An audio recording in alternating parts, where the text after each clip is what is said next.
Right now at 5, the growing concern of mold. 2 weeks after deadly flooding across the state, what you need to know to protect your home as more parishes are added to this growing list of federal disaster areas.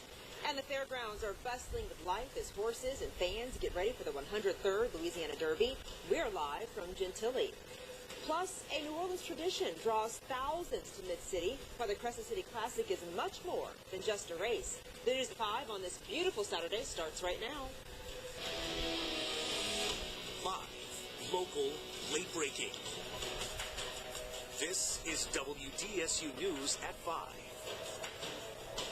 First here at 5, the metro area a little bit cloudy as many make their final preparations for Easter Sunday. Thankfully, though, there was no rain for this morning's Crescent City Classic, and I'm pretty sure I saw the sun today. Yeah. A lot. You got some peaks of sunshine. I did. Adriana, across the area, but cloudy skies now for us. And as you mentioned, Crescent City Run was beautiful this morning. And the temperatures weren't too bad either. We're sitting pretty mild still right now, but the clouds have grown since that time this morning. We do have some offshore showers and storms, most of those working towards the northeast around the panhandle of Florida. A few strong storms just off Lower Plaquemines Parish. That expired at 4:45.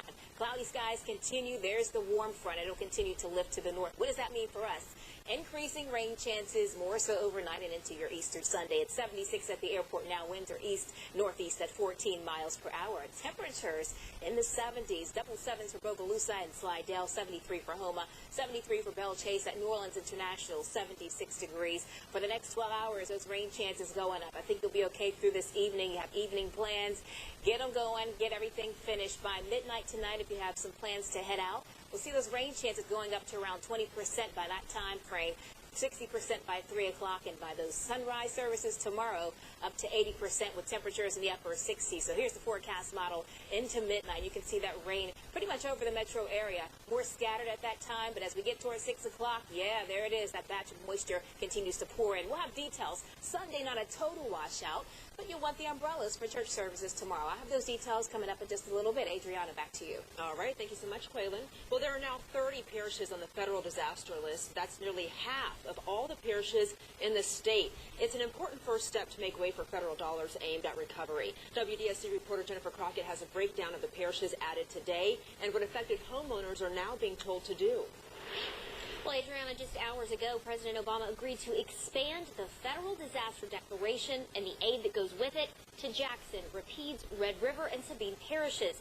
Many parishes closer to home are already on that list. The governor says expanded resources will help thousands of additional flood survivors return to normal life. But FEMA warns homeowners not to wait for relief money to start those repairs. They want you to know you can still get assistance after repair work has started, so there is no need to wait. The State Department of Health and Hospitals is also weighing in, giving specific instructions on safe ways to clean up and remove mold, which now threatens the health of many residents in flooded homes. Now, we've got all of those tips and a complete list of the parishes declared disaster areas on our website right now. Also on WDSU.com, the latest dates, times, and locations of important FEMA briefings. They start next week and provide all the information you need to know to file for FEMA assistance. In the studio, Jennifer Crockett, WDSU News. All right, thanks so much, Jennifer. On Thursday, Governor Edwards asked the White House to add 9 Louisiana parishes to that disaster area declaration, but they're not all approved just yet. 5 parishes listed on his most recent request, they're still pending federal action.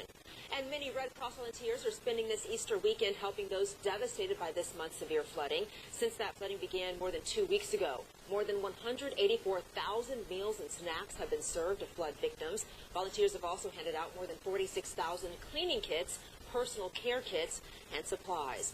And there are still almost 3,000 people staying overnight in 30 shelters across the state. In our area, there's one in Tangipahoa Parish. That's at the National Guard Armory in Independence.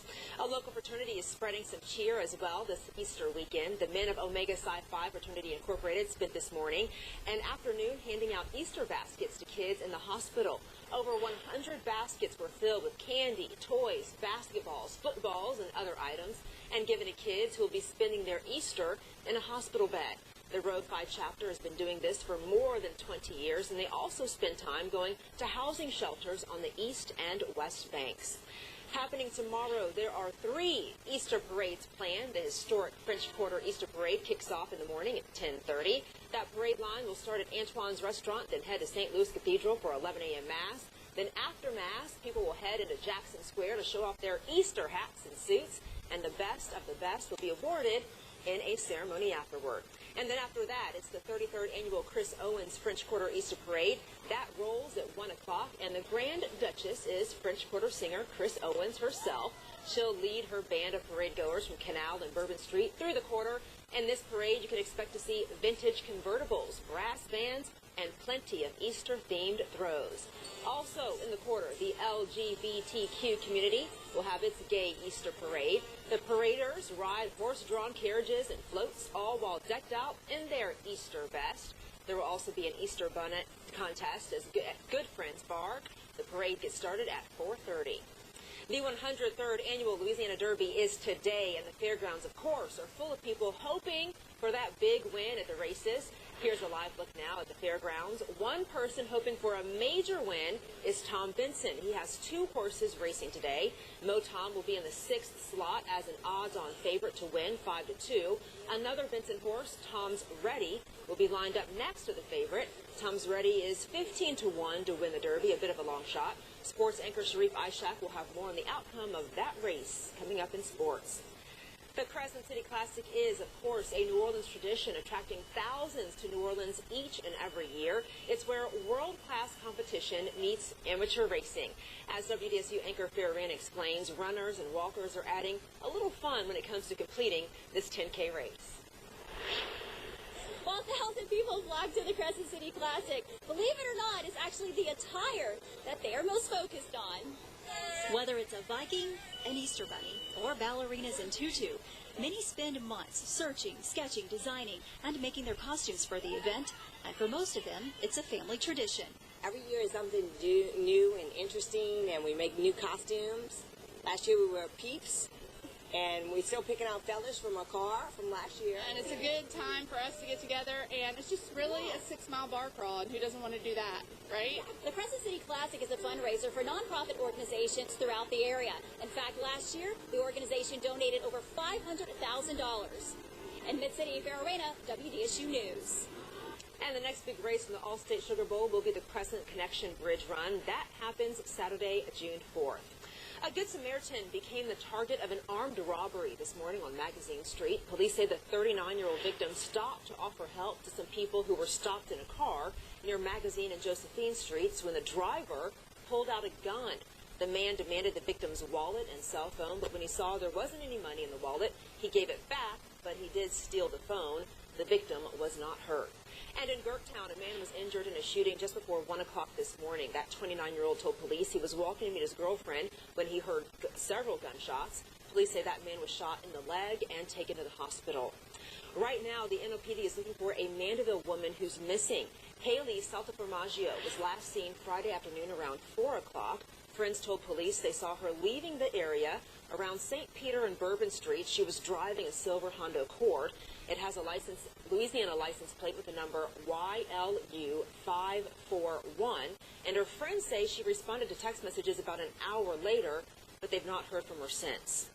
The water in Donaldsonville is safe to drink once again. Earlier this week, town officials sent out a notice advising people not to drink the water. State health officials say tests confirmed all the water was safe. On Tuesday, an inspection of that water supply showed the possibility it contained chlorine dioxide levels 4 to 5 times the national guidelines. But again, the water is now safe to drink. 4 people are dead after a helicopter crash in southeast Alabama. Officials say the 3 crew members and a patient were coming from a wreck. The patient had a broken leg and was unconscious. That crash happened around 12:15 this morning in Goodman, Alabama. The helicopter was found just after 7 a.m. No word on what caused that crash, but officials say there was fog in the area at the time that helicopter went down. Crews have recovered a car that plunged off a bridge into the Ohio River near Cincinnati more than a week ago. Authorities say river conditions were finally good enough for divers to begin that search process. Crews say the dead driver was found in the vehicle, but they've not released that person's identity. The car was pushed off the bridge on Interstate 275 and into the river during a 12-car crash. A large crowd gathered in Minneapolis to demand charges against 2 police officers involved in a fatal shooting of a black man. Hundreds of protesters stood outside the Hennepin County Government Center today, chanting, holding signs, and writing messages on the stairs. 24-year-old Jamar Clark was shot and killed back in November during what authorities are calling a struggle. But witnesses say Clark was handcuffed and not in a struggle. The county prosecutor says he hopes to announce a decision on whether to file charges next week. State police in South Carolina are investigating an officer-involved shooting in Myrtle Beach. Police say they received a call around 3:30 this morning about a man acting strangely. And when officers arrived, they found a man with a gun in his hand, so they called in a police negotiator. They say the man then threatened the officers with that gun, and so they shot him. The 3 officers involved have now been placed on administrative duty. The road to the White House is getting shorter as we get closer to Election Day. See where voters are heading to the polls today and who they want to represent the Democratic Party. Plus, more arrests in the Brussels terror attack. Find out who are the first to be charged in those deadly attacks.